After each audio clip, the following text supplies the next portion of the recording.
Des fjords norvégiens en traversant le cercle polaire jusqu'aux montagnes sous-marines de l'Arctique, nous rejoignons une expédition qui étudie un organisme simple qui joue un rôle complexe dans l'écosystème des océans. Le Geosars est l'un des navires de recherche les plus en pointe de sa catégorie. Depuis 3 semaines, il abrite plusieurs équipes de scientifiques qui travaillent sur un projet de recherche européen sur les éponges sous-marines. À l'aide de ce robot sous-marin, il cherche et collecte des échantillons à plusieurs kilomètres de profondeur.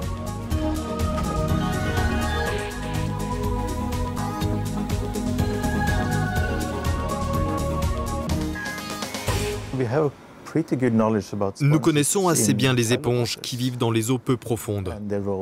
Par exemple, dans les écosystèmes de récifs de corail. Mais dans les eaux profondes, elles sont plus ou moins inexplorées. Nous savons où les trouver, nous connaissons leur diversité, mais leur fonctionnement est plus ou moins connu.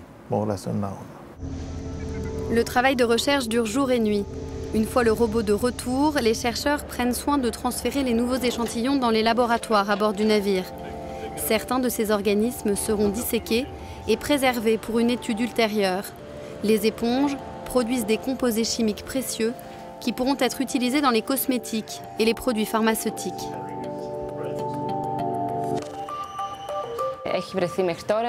On sait déjà que de nombreuses espèces ont des propriétés antibactériennes, antifongiques ou anticancers.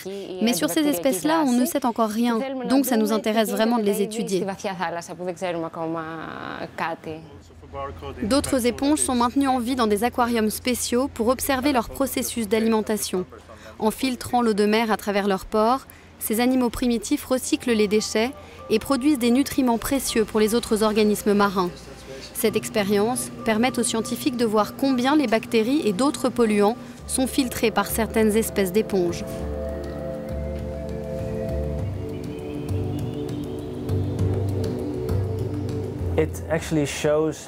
Cela montre à quel point les éponges sont importantes pour l'ensemble de l'océan.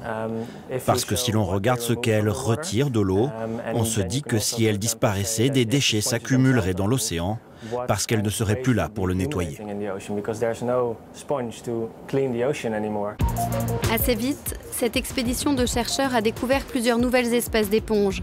On en connaît environ 8000, de quelques centimètres à plus d'1 mètre de long.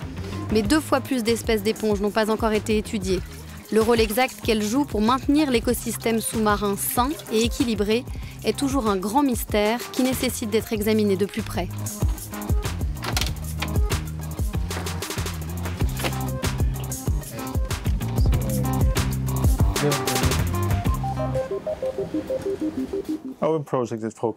Notre projet se concentre sur l'Atlantique Nord. C'est un grand océan, mais à l'échelle de notre Terre, c'est assez petit, non?